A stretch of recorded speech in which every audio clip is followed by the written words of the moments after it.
بسم اللہ الرحمن الرحیم۔ حضرت ابو بکر صدیق رضی اللہ تعالیٰ عنہ، آپ کی کنیت ابو بکر بن ابی قحافہ التیمی اور نام عبداللہ بن عثمان بن عامر قریشی رضی اللہ تعالیٰ عنہ ہے۔ آپ رضی اللہ تعالیٰ عنہ پہلے خلیفہ راشد ہیں۔ آپ رضی اللہ تعالیٰ عنہ سابقین اولین اور عشرہ مبشرہ میں سے ہیں۔ آپ مردوں میں سب سے پہلے اسلام لانے والے ہیں۔ آپ نے دین کے لیے اپنا تن من لگایا۔ حضور نبی کریم صلی اللہ علیہ وسلم کا بہادروں کی طرح دفاع کیا۔ اللہ جل شانہ نے آپ کی وجہ سے دین ملت کی حفاظت فرمائی اور آپ کو ایمان اور یقین کی دولت سے سرفراز فرمایا۔ مسلمانوں کے امام اور منافقوں اور اہل ارتاد کے لیے برہنہ تلوار تھے۔ آپ کی ولادت باسعادت عام الفیل کے 2.5 سال بعد ہوئی۔ آپ اس حالت میں جوان ہوئے کہ آپ رضی اللہ تعالیٰ عنہ جور اور ظلم کے نام سے بھی واقف نہ تھے۔ زمانہ جاہلیت کی گندگی سے بہت دور اور اخلاق عربیہ سے آراستہ تھے۔ آپ رضی اللہ تعالیٰ عنہ حسن معاشرت اور مجالست کے حامل اور وعدے کے سچے تھے۔ آپ نے اسلام سے پہلے ہی اپنے اوپر شراب نوشی حرام کر لی تھی۔ لوگوں کے ساتھ جود و کرم کا سلوک کرتے تھے، ضرورت مندوں کو کھانا کھلاتے اور کمزوروں کی دلداری کرتے۔ آپ انصاف عرب کے ماہر تھے، عرب کے تمام قبیلوں اور شاخوں سے واقف تھے، کمزوروں پر بڑے مہربان اور طاقتوروں کی نظر میں محبوب تھے۔ آپ رضی اللہ تعالیٰ عنہ سید السادات تھے۔ جب دیات کا معاملہ آپ کے سپرد کیا جاتا تو لوگ آپ کی تصدیق کرتے اور جب کسی دوسرے کے حوالے کیا جاتا تو لوگ اس کو رسوا کرتے۔ آپ رفیق المرتبت اور عالی شان رکھتے تھے، آپ کی بات سنی جاتی تھی۔ نیز آپ تجربہ کار تاجر اور صاحب بصیرت انسان تھے۔ آپ خواب و تعبیر کے بھی بڑے ماہر تھے۔ عمدہ و اعلیٰ نسب اور خوب روئی کی وجہ سے عتیق کے نام سے موسوم ہوئے۔ آپ کی ذات میں کوئی قابل عیب چیز نہ تھی۔ آپ ذہین و فتین اور صاحب الرائے بھی تھے۔ آپ خوبرو اور حسین چہرہ کے مالک تھے۔ رنگ سفید اور چہرہ دبلا تھا، آنکھیں اندر کو دھنسی ہوئی تھیں، چہرے پر گوشت کم تھا، پیشانی روشن تھی، داڑھی مبارک ہلکی تھی۔ نیز آپ رضی اللہ تعالیٰ عنہ حضور اکرم صلی اللہ علیہ وسلم سے والہانہ محبت رکھتے تھے۔ آپ بلا تردد کے ایمان ہوئے تھے۔ آپ اعلیٰ ایمان کی نعمت سے سرفراز ہوئے، دین کی خدمت اور کمزور مسلمانوں کو غلامی سے آزادی دلانے کے لیے اپنا مال وقف کر دیا۔ مشرکین کی اذیتوں سے دوچار ہوئے، پھر جب ان کی تکلیفیں اور اذیتیں حد سے بڑھ گئیں تو آپ نے مکہ کو چھوڑا اور وہاں سے ہجرت کی۔ ابن الدغنہ کی پناہ پر واپس آ گئے، لیکن پھر اس کی پناہ کو ٹھکراتے ہوئے خدائے واحد و قہار کے دین کا علم بلند کیا۔ آپ نے واقعہ معراج میں بھی حضرت صلی اللہ علیہ وسلم کی تصدیق کی اور خوب دفاع بھی کیا، جس کی وجہ سے نبی کریم صلی اللہ علیہ وسلم نے آپ کو صدیق کے لقب سے نوازا۔ حضور اکرم صلی اللہ علیہ وسلم آپ کے حبیب اور صدیق تھے۔ آپ نے اپنی صاحبزادی حضرت عائشہ رضی اللہ تعالیٰ عنہا کا نکاح نبی پاک صلی اللہ علیہ وسلم سے کیا۔ آپ نے سحری کے وقت حضور صلی اللہ علیہ وسلم کے ساتھ ہجرت فرمائی اور غار ثور میں ثانی الاثنین تھے۔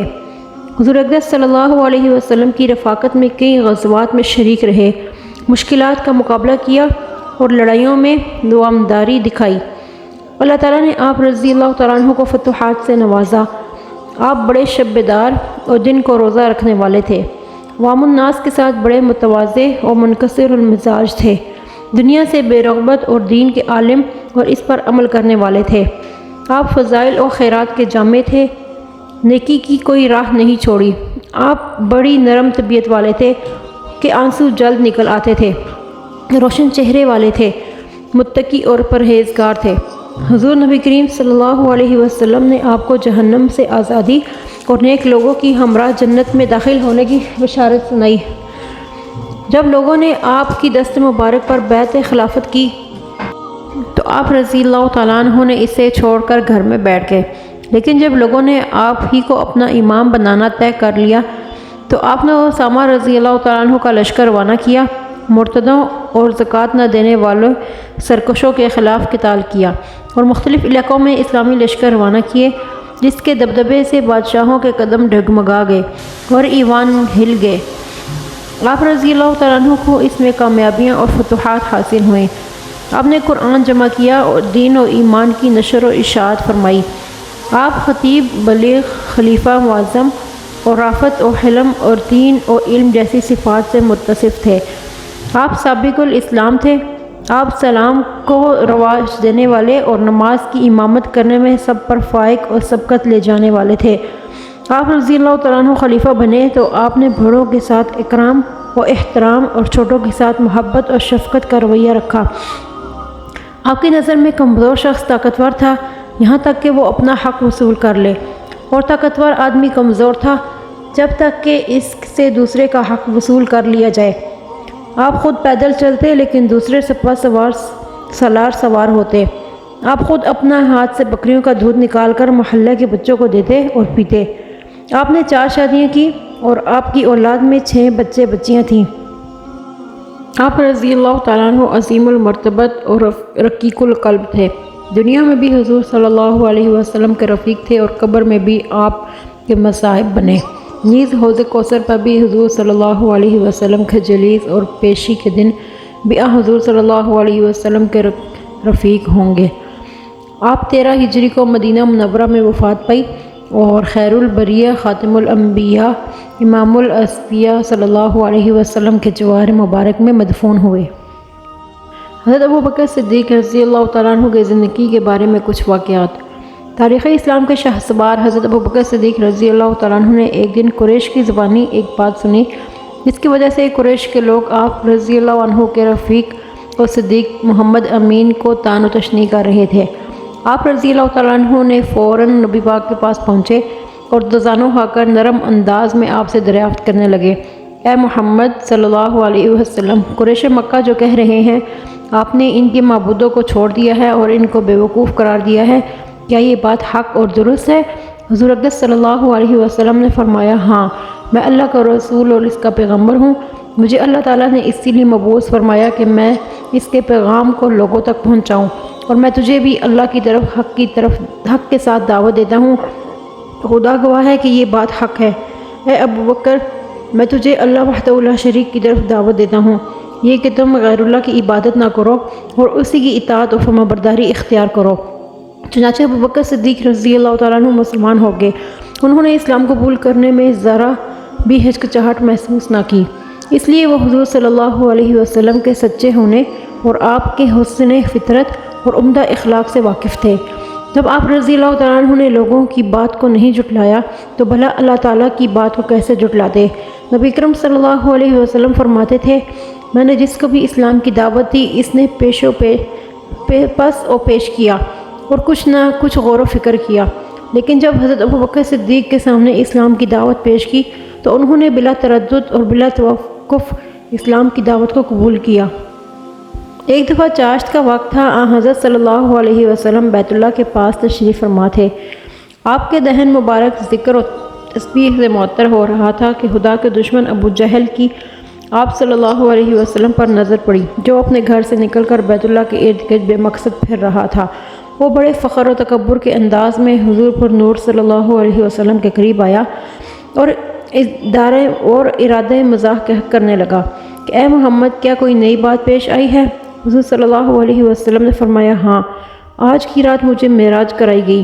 ابو جہل ہنسا اور تمسخر کے ساتھ کہنے لگا، کس طرف؟ حضور صلی اللہ علیہ وسلم نے فرمایا، بیت المقدس کی جانب۔ ابو جہل نے تھوڑی دیر کے لیے ہنسنے سے توقف اختیار کیا، پھر نبی پاک کے قریب ہو کر آہستہ آواز میں متجبانہ لہجے میں کہنے لگا، رات آپ کو بیت المقدس کی سیر کرائی گئی اور صبح کو آپ ہمارے سامنے پہنچ بھی گئے۔ پھر مسکرایا اور پوچھنے لگا، اے محمد، اگر میں سب لوگوں کو جمع کروں تو کیا آپ وہ بات جو آپ نے مجھے بتائی ہے ان سب کو بھی بتا دیں گے؟ حضور صلی اللہ علیہ وسلم نے فرمایا، ہاں، میں ان کو بھی بیان کر دوں گا۔ چنانچہ ابو جہل خوشی خوشی لوگوں کو جمع کرنے لگا اور ان کو حضور صلی اللہ علیہ وسلم کی بتائی ہوئی بات بتانے لگا۔ لوگوں کا ایک ازدحام ہو گیا، لوگ اظہار تعجب کرنے لگے اور اس خبر کو ناقابل یقین سمجھنے لگے۔ اسی دوران چند آدمی حضرت ابوبکر صدیق رضی اللہ تعالیٰ عنہ کے پاس پہنچے اور ان کو بھی اس امید پر ان کے رفیق اور دوست کی خبر سنائی کہ ان کے درمیان جدائی اور علیحدگی ہو جائے کیونکہ وہ سمجھ رہے تھے کہ یہ خبر سنتے ہی حضرت ابوبکر صدیق رضی اللہ تعالیٰ عنہ نبی پاک کی تکذیب کر دیں گے۔ لیکن جب حضرت ابوبکر صدیق نے یہ بات سنی تو فرمایا، اگر یہ بات نبی پاک صلی اللہ علیہ وسلم نے فرمائی ہے تو یقیناً درست فرمائی ہے۔ پھر فرمایا، تمہارا ستیہ ناش ہو، میں تو ان کی اس سے بھی بعید از عقل بات میں تصدیق کروں گا۔ جب میں صبح و شام آپ صلی اللہ علیہ وسلم پر آنے والی وحی کی تصدیق کرتا ہوں تو کیا آپ کی اس بات کی تصدیق و تائید نہیں کروں گا کہ آپ کو بیت المقدس کی سیر کرائی گئی؟ پھر ابوبکر صدیق رضی اللہ تعالیٰ عنہ نے ان کو چھوڑا اور جلدی سے اس جگہ پر پہنچے جہاں نبی پاک صلی اللہ علیہ وسلم تشریف فرما تھے اور لوگ آپ کے ارد گرد بیٹھے تھے، اور حضور صلی اللہ علیہ وسلم ان کو بیت المقدس کا واقعہ بیان فرما رہے تھے۔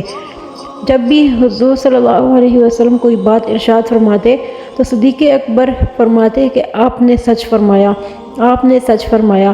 پس اس روز سے حضرت صلی اللہ علیہ وسلم نے آپ کا نام صدیق رکھ دیا۔ شروع اسلام میں ایک بار آپ رضی اللہ تعالیٰ عنہ کو کسی نے یہ خبر دی کہ اے ابوبکر، آپ کے ساتھی کو مشرکین نے پکڑ لیا ہے۔ آپ برہنہ سر دوڑتے ہوئے بیت اللہ شریف میں پہنچے تو دیکھا کہ مشرکین نے رسول اللہ صلی اللہ علیہ وسلم کو ایک جگہ پر گرایا ہوا ہے اور آپ صلی اللہ علیہ وسلم پر ٹوٹ پڑے ہیں، اور حضور صلی اللہ علیہ وسلم کو طعناً کہہ رہے ہیں کہ تو وہی شخص ہے جس نے کئی معبودوں کو ایک ہی معبود بنا دیا ہے۔ تو ابوبکر صدیق نے اپنی جان کی بازی لگائی، کسی کو دھکا دیا اور کسی کو مارا، اور پھر فرمایا، تمہارا ستیہ ناش ہو، کیا تم ایک ایسے شخص کو قتل کرنا چاہتے ہو جو کہتا ہے کہ میرا رب اللہ ہے، اور وہ تمہارے پاس تمہارے پروردگار کی طرف سے واضح دلائل بھی لے کر آیا ہے۔ حضرت علی کرم اللہ وجہہ فرماتے ہیں کہ کیا تم مجھے جواب نہیں دو گے؟ خدا کی قسم، ابوبکر کا ایک لمحہ اہل فرعون کے مومن جیسے شخص زمین پر ہزاروں لمحوں سے بہتر ہے۔ اس آدمی نے اپنا ایمان چھپا رکھا تھا، مگر ابوبکر نے اپنے ایمان کا اعلان کیا۔ جب حضرت ابوبکر صدیق رضی اللہ تعالیٰ عنہ نے نیا دین اسلام قبول کر لیا تو قریش کے چند سرداران وہ جمع ہوئے، انہوں نے آستینیں چڑھا لی اور حضرت ابوبکر صدیق رضی اللہ تعالیٰ عنہ کے بارے میں باہم مشورہ کرنے لگے۔ انہوں نے کہا کہ ایک آدمی کو مقرر کیا جائے جو ان کو پکڑ کر لائے اور ان کو اپنے معبودوں کی طرف دعوت دے۔ چنانچہ انہوں نے طلحہ بن عبید اللہ کو ان کے پاس بھیجا۔ طلحہ رضی اللہ تعالیٰ عنہ حضرت ابوبکر صدیق کے پاس پہنچے۔ اس وقت حضرت ابوبکر لوگوں میں بیٹھے ہوئے تھے۔ طلحہ نے بلند آواز سے کہا، اے ابوبکر، میرے ساتھ آؤ۔ حضرت ابوبکر صدیق نے پوچھا کہ تم مجھے کس کی طرف دعوت دیتے ہو؟ اس نے کہا کہ میں آپ کو لات اور عزیٰ کی عبادت کی طرف دعوت دیتا ہوں۔ ابوبکر صدیق نے فرمایا کہ کون لات؟ طلحہ نے کہا کہ اللہ کی بیٹیاں۔ حضرت ابوبکر صدیق نے فرمایا، تو پھر ان کی ماں کون سی ہے؟ یہ سن کر طلحہ خاموش ہو گئے، کوئی بات زبان سے نہیں نکالی۔ حضرت ابوبکر نے طلحہ کے ساتھیوں کی طرف ملتفت ہوتے ہوئے اور فرمایا، اپنے ساتھی کو جواب دو۔ وہ بھی خاموش رہے، انہوں نے جواب نہیں دیا۔ طلحہ نے اپنے ساتھیوں کی طرف کافی دیر دیکھتے رہے، وہ خوفناک قسم کی خاموشی سے مستغرق اور منہمک اور سرگرداں ہیں، تو دوبارہ کہنے لگے، اے ابوبکر اٹھو، میں گواہی دیتا ہوں کہ اللہ کے سوا کوئی معبود نہیں، اور گواہی دیتا ہوں کہ محمد صلی اللہ علیہ وسلم اللہ کے رسول ہیں۔ یہ سن کر ابوبکر صدیق رضی اللہ تعالیٰ عنہ نے ان کا ہاتھ پکڑا اور انہیں رسول اللہ صلی اللہ علیہ وسلم کے پاس لے گئے۔ ایک مرتبہ کچھ لوگ بیٹھے باتیں کر رہے تھے۔ ان باتوں میں ایک بات یہ تھی کہ وہ حضرت عمر رضی اللہ تعالیٰ عنہ کو حضرت ابوبکر صدیق رضی اللہ تعالیٰ عنہ پر فوقیت دے رہے تھے۔ یہ بات اڑتی ہوئی امیر المؤمنین حضرت عمر بن خطاب رضی اللہ تعالیٰ عنہ تک پہنچ گئی۔ چنانچہ حضرت عمر رضی اللہ تعالیٰ عنہ دوڑتے ہوئے آئے اور لوگوں کے ایک بھرے مجمع میں کھڑے ہو کر فرمایا، خدا گواہ ہے کہ ابوبکر صدیق رضی اللہ تعالیٰ عنہ کی ایک رات عمر کے سارے خاندان سے بہتر ہے، اور ابوبکر صدیق رضی اللہ تعالیٰ عنہ کا ایک دن عمر کے خاندان سے بہتر ہے۔ پھر آپ رضی اللہ تعالیٰ عنہ نے لوگوں کے سامنے حضرت ابوبکر صدیق جیسے عظیم انسان کا ایک واقعہ بیان کیا تاکہ ان کو حضرت ابوبکر صدیق رضی اللہ تعالیٰ عنہ کا مقام اور مرتبہ معلوم ہو۔ حضرت عمر رضی اللہ تعالیٰ عنہ نے فرمایا، ایک رات رسول کریم صلی اللہ علیہ وسلم غار کی طرف جانے کے لیے نکلے۔ آپ کے ہمراہ ابوبکر صدیق رضی اللہ تعالیٰ عنہ بھی تھے۔ ابوبکر رضی اللہ تعالیٰ عنہ راستے میں چلتے وقت کبھی آپ کے پیچھے پیچھے چلتے اور کبھی آگے آگے چلتے، یہاں تک کہ رسول اللہ صلی اللہ علیہ وسلم کو جب اس کا علم ہوا تو آپ نے پوچھا، اے ابوبکر، کیا وجہ تھی کہ تم کبھی میرے پیچھے چلتے ہو اور کبھی میرے آگے چلتے ہو؟ حضرت ابو بکر صدیق رضی اللہ تعالیٰ عنہ نے بڑے غمزدہ لہجے میں عرض کیا، یا رسول اللہ، میں کبھی آپ کے پیچھے چلتا ہوں تاکہ دیکھوں کہ کہیں کوئی آپ کو تلاش تو نہیں کر رہا ہے، اور کبھی آپ کے آگے آگے چلتا ہوں تاکہ دیکھوں کہ کہیں کوئی گھات لگا کر آپ کا انتظار تو نہیں کر رہا۔ اس پر حضرت صلی اللہ علیہ وسلم نے فرمایا، اے ابو بکر، اگر کوئی چیز ہوتی، خطرہ درپیش ہوتا، تو میں پسند کرتا کہ تم ہی میرے آگے ہوتے۔ ابو بکر صدیق رضی اللہ تعالیٰ عنہ نے شوق سے عرض کیا، جی ہاں، اس ذات کی قسم جس نے آپ کو حق کے ساتھ بھیجا ہے۔ جب دونوں غار ثور میں پہنچ گئے تو ابو بکر صدیق نے نبی پاک صلی اللہ علیہ وسلم کو یہ عرض کرتے ہوئے ٹھہرایا کہ یا رسول اللہ، آپ ٹھہریے، مجھے پہلے اس غار میں جانے دیں۔ اگر کوئی سانپ یا مضر جانور ہو تو وہ مجھے نقصان پہنچائے، آپ کو نہ پہنچائے۔ ابو بکر صدیق غار کے اندر گئے اور اپنے ہاتھ سے سوراخوں کو ٹٹولنے لگے اور ہر سوراخ کو کپڑے سے بند کیا۔ جب سارا کپڑا اس میں لگ گیا تو دیکھا کہ ایک سوراخ باقی رہ گیا ہے، اس میں اپنا پاؤں رکھ دیا۔ پھر نبی کریم صلی اللہ علیہ وسلم اس غار میں داخل ہوئے۔ جب صبح ہوئی اور ہر طرف روشنی پھیل گئی تو آپ کی صدیق اکبر رضی اللہ تعالیٰ عنہ پر نظر پڑی تو دیکھا کہ ان کے بدن پر کپڑا نہیں ہے۔ آپ نے متعجب ہو کر پوچھا، اے ابو بکر، تمہارا کپڑا کہاں ہے؟ ابو بکر صدیق رضی اللہ تعالیٰ عنہ نے سارا واقعہ بتایا تو نبی پاک نے اپنے دست مبارک اٹھائے اور یہ دعا فرمائی، اے اللہ، قیامت کے دن ابو بکر صدیق کو میرے ساتھ میرے درجہ میں کر دے۔ اللہ تعالیٰ نے وہی نازل فرمائی کہ اللہ جل جلالہ نے آپ کی دعا قبول فرما لی ہے۔ اس کے بعد حضرت عمر بن خطاب نے فرمایا، اس ذات کی قسم جس کے قبضہ میں میری جان ہے، ابو بکر صدیق کی وہ رات عمر کے خاندان سے زیادہ بہتر ہے۔ حضور اقدس صلی اللہ علیہ وسلم اور آپ کے رفیق ابو بکر صدیق رضی اللہ تعالیٰ عنہ غار کے اندر روپوش ہو گئے۔ تاریک رات تھی، اندھیرا چھا گیا تھا۔ نبی پاک صلی اللہ علیہ وسلم کو نیند آ رہی تھی، چنانچہ آپ نے اپنی آنکھیں بند کر لیں۔ ابو بکر صدیق رضی اللہ تعالیٰ عنہ کی گود میں اپنا سر مبارک رکھا اور سو گئے۔ اسی دوران ابو بکر صدیق رضی اللہ تعالیٰ عنہ کے اس پاؤں کو زہریلے سانپ نے ڈس لیا، جس پاؤں کے ساتھ انہوں نے سانپ کے بل کو بند کیا ہوا تھا، لیکن آپ نے اس ڈر سے کہ کہیں رسول اللہ بیدار نہ ہو جائیں ذرا بھی حرکت نہیں کی، مگر کچھ ہی دیر کے بعد درد کی شدت سے ابو بکر صدیق کی آنکھوں میں آنسوں کا قطرہ نبی پاک کے چہرے مبارک پر گرا، جس سے حضرت صلی اللہ علیہ وسلم کی آنکھ کھل گئی۔ آپ نے پوچھا، اے ابو بکر، کیا بات ہے؟ ابو بکر صدیق نے عرض کیا، اس وقت آپ کو تکلیف ہو رہی تھی، میرے ماں باپ آپ پر قربان، سانپ نے ڈس لیا ہے۔ حضور نبی کریم صلی اللہ علیہ وسلم نے اپنا مبارک لعاب دہن پر اس پر لگایا تو جو درد ان کو محسوس ہو رہا تھا وہ ایسا ختم ہوا کہ گویا جیسے سانپ نے ڈسا ہی نہ ہو۔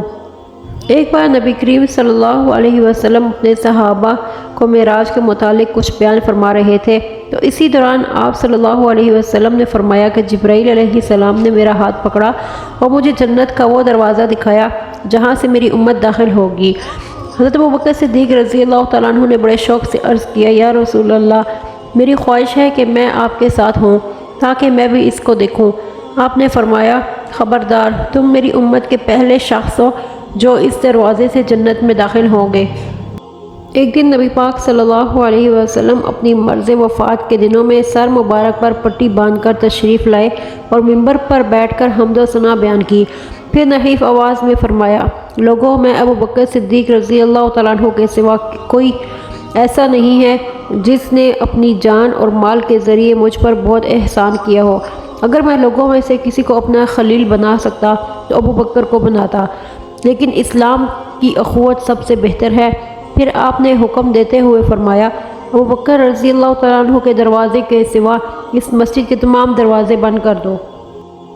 نبی پاک صلی اللہ علیہ وسلم کی زندگی کے آخری ایام میں جب مرض بڑھ گیا، یہاں تک کہ آپ اٹھنے بیٹھنے سے معذور ہو گئے، اتنے میں حضرت بلال رضی اللہ تعالیٰ عنہ نبی پاک کو نماز کی اطلاع دینے حاضر ہوئے۔ نبی پاک نے اپنے کندھے سے کپڑا ہٹایا اور کمزور آواز میں فرمایا، ابو بکر کو حکم دو کہ وہ لوگوں کو نماز پڑھائیں۔ سیدہ عائشہ رضی اللہ تعالیٰ عنہ نے عرض کیا، یا رسول اللہ، ابو بکر رضی اللہ تعالیٰ عنہ رقیق القلب آدمی ہیں، جب نماز کے لیے کھڑے ہوں گے تو ان پر آہ و بکا کا غلبہ ہو جائے گا اور رونے کی وجہ سے ان کی قرات بھی سنائی نہیں دے گی، اس لیے اگر آپ عمر رضی اللہ تعالیٰ عنہ کو حکم دے دیں تو بہتر ہوگا۔ نبی پاک نے دوبارہ اصرار کرتے ہوئے فرمایا، ابو بکر کو حکم دو کہ وہ لوگوں کو نماز پڑھائیں۔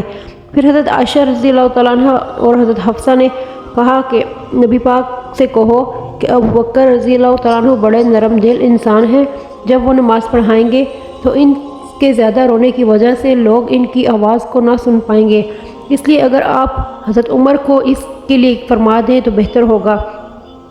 اس پر نبی پاک صلی اللہ علیہ وسلم نے فرمایا، تم یوسف علیہ السلام کے ساتھ والیاں ہو، جاؤ ابو بکر سے کہو وہ لوگوں کو نماز پڑھائیں۔ جب حضرت ابو بکر صدیق نماز کے لیے کھڑے ہو گئے تو رسول اللہ کو اپنی طبیعت میں کچھ خفت محسوس ہوئی، تو آپ اٹھے اور 2 آدمیوں کا سہارا لیے زمین پر نشان ڈالتے ہوئے مسجد میں تشریف لے آئے۔ جب ابو بکر صدیق کو حضور کے آنے کا احساس ہوا تو اپنی جگہ سے پیچھے ہٹنے لگے، تو حضور صلی اللہ علیہ وسلم نے ان کو حکم دیا کہ اپنی جگہ پر رہو، لیکن صدیق اکبر پیچھے ہٹ گئے اور حضور صف میں کھڑے ہو گئے۔ جب نماز ختم ہو گئی تو نبی پاک صلی اللہ علیہ وسلم نے پوچھا، اے ابو بکر، جب میں نے تمہیں حکم دیا تھا کہ اپنی جگہ پر قائم رہو تو تم کیوں قائم نہیں رہے؟ ابو بکر رضی اللہ تعالیٰ عنہ نے عاجزانہ انداز میں سر جھکاتے ہوئے کہا، ابو قحافہ کے بیٹے کے لیے یہ مناسب نہیں کہ وہ رسول اللہ کی موجودگی میں نماز پڑھائے۔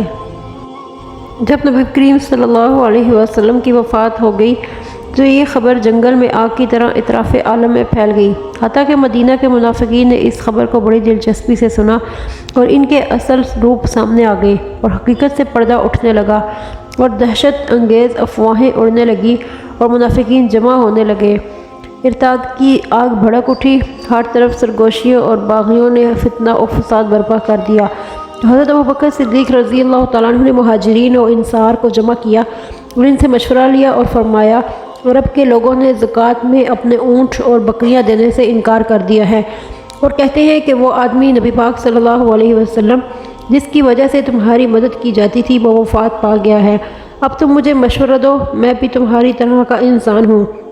حضرت عمر رضی اللہ تعالیٰ عنہ نے کہا، میری رائے یہ ہے کہ ان کی نماز قبول کی جائے اور زکوٰۃ ان کے لیے چھوڑ دی جائے، کیونکہ وہ زمانہ جاہلیت کے قریب ہیں، یعنی نہ مسلم ہیں۔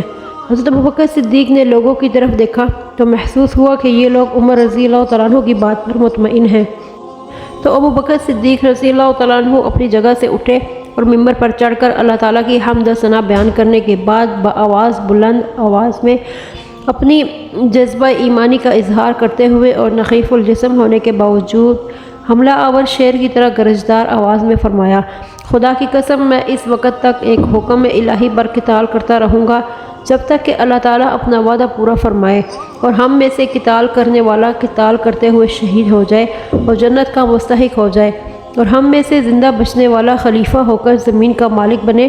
خدا کی قسم اگر یہ لوگ ایک رسی بھی جو وہ رسول اللہ صلی اللہ علیہ وسلم کو دیا کرتے تھے نہ دیں گے تو میں ان سے ضرور قتال کروں گا، اگرچہ ان کے ساتھ شجر و حجر اور سارے جن و انس مل کر لڑیں۔ یہ سن کر حضرت عمر رضی اللہ تعالیٰ عنہ نے نعرہ تکبیر بلند کیا، اللہ اکبر اللہ اکبر، پھر فرمایا، خدا کی قسم میں جان گیا کہ یہ بات حق ہے۔ حضرت ابو بکر صدیق رضی اللہ تعالیٰ عنہ کا وقت ارتحال۔ حضرت ابو بکر صدیق بستر مرگ پر لیٹے تھے، بدن پر لرزہ طاری تھا، اعضاء خوف و گھبراہٹ سے کانپ رہے تھے اور لوگ کثرت سے عیادت کرنے آ رہے تھے۔ لوگوں نے پوچھا، اے ابو بکر صدیق، اے خلیفہ رسول، کسی طبیب کو بلا لیں؟ آپ نے ہلکی سی مسکراہٹ میں فرمایا کہ طبیب تو آ گیا ہے۔ لوگوں نے افسردہ ہو کر پوچھا، پھر اس نے کیا کہا ہے؟ فرمایا کہ وہ کہتا ہے کہ انی فعال لما ارید، یعنی میں جو چاہتا ہوں سو کرتا ہوں۔ لوگوں نے اظہار افسوس کرتے ہوئے اپنے سروں کو ہلایا اور پھر خاموش ہو گئے۔ حضرت عائشہ اپنے باپ کی عیادت کے لیے آئیں، دیکھا کہ آپ جان کنی کے عالم میں ہیں۔ حضرت عائشہ کے رخساروں پر آنسو رواں تھے۔ اسی شدت کرب کے عالم میں حضرت عائشہ کی زبان پر بے ساختہ یہ شعر جاری ہو گئے، تیری عمر کی قسم، جان کنی کے وقت اور سینہ تنگ ہو جانے کے عالم میں کسی انسان کو اس کی مالداری کام نہیں آتی۔ صدیق اکبر رضی اللہ تعالیٰ عنہ نے نظر التفات فرمائی اور فرمایا، اے بیٹی ایسا نہ کہو، بلکہ تم یہ کہو، اور سکرات موت کا وقت حق کے ساتھ آ گیا۔ اس کے بعد حضرت ابوبکر صدیق رضی اللہ تعالیٰ عنہ نے اپنی بیٹی کو وصیت کرتے ہوئے فرمایا، میرے ان 2 کپڑوں کو دیکھو، انہیں دھو کر مجھے انہی میں کفن دے دینا۔ کیونکہ زندہ آدمی کو نئے کپڑوں کی مردے کی بنسبت زیادہ ضرورت ہوتی ہے۔ حضرت سلیمان رضی اللہ تعالیٰ عنہ بھی حضرت ابوبکر صدیق کی عیادت کے لیے آئے۔ آپ رضی اللہ تعالیٰ عنہ موت کی کشمکش میں تھے۔ حضرت سلیمان رضی اللہ تعالیٰ عنہ نے گھبراتے ہوئے عرض کیا، اے ابوبکر صدیق، اے خلیفہ رسول، مجھے وصیت کیجیے۔ ابوبکر رضی اللہ تعالیٰ عنہ نے فرمایا، اللہ تعالیٰ تم پر دنیا کے دروازے کھولے گا، لیکن تم میں اس سے بقدر ضرورت ہی لینا، اور یہ کہ جو شخص صبح کی نماز پڑھ لیتا ہے وہ اللہ کی پناہ و امان میں آ جاتا ہے، لہٰذا تم اس کی پناہ کو نہ توڑنا، ورنہ اوندے منہ دوزخ میں ڈال دیے جاؤ گے۔ خلیفہ رسول صلی اللہ علیہ وسلم حضرت ابوبکر صدیق کی وفات کے بعد صحابہ کرام میں صف ماتم بچھ گئی اور مدینہ کے در و دیوار پر لرزہ طاری ہو گیا۔ حضرت علی رضی اللہ تعالیٰ عنہ کو وفات کی خبر ملی تو فوراً انا للہ و انا الیہ راجعون پڑھتے ہوئے مکان سے باہر تشریف لائے اور فرمایا، یعنی آج خلافت نبوت کا انقطاع ہو گیا۔ پھر دوڑتے ہوئے آئے اور حضرت ابوبکر صدیق کے گھر کے دروازے پر کھڑے ہو کر یہ فرمایا، اے ابوبکر، اللہ تم پر رحم کرے، تم سب سے پہلے اسلام لائے، تم سب سے زیادہ مخلص مسلمان تھے، تمہارا یقین سب سے زیادہ مضبوط تھا، تم سب سے زیادہ خوف خدا رکھنے والے تھے، سب سے زیادہ باعظمت تھے، صحبت و منقبت میں سب سے افضل تھے، مرتبہ کے اعتبار سے سب سے برتر تھے، سیرت و عادات میں حضرت صلی اللہ علیہ وسلم سے سب سے زیادہ مشابہ تھے۔ آپ مسلمانوں کے لیے رحم دل باپ تھے، جبکہ وہ آپ کی اولاد کی طرح تھے۔ آپ رضی اللہ تعالیٰ عنہ نے خوب پیش قدمی دکھائی اور اپنے بعد میں آنے والوں کو تھکا دیا۔ بس ہم سب اللہ کے لیے ہیں، اسی کی طرف لوٹنے والے ہیں، ہم اللہ کی قضا پر راضی ہیں، ہم نے معاملہ اللہ کے سپرد کر دیا ہے۔ رسول اللہ صلی اللہ علیہ وسلم کی وفات کے بعد آپ کی وفات جیسا کوئی حادثہ مسلمانوں پر کبھی نازل نہیں ہوا۔ آپ دین کی عزت اور قلعہ کی حیثیت کے حامل تھے، بس اللہ آپ سے راضی ہو، اپنے نبی پاک صلی اللہ علیہ وسلم سے ملا دے اور ہم کو تمہارے بعد تمہارے اجر سے محروم اور بے راہ نہ کرے۔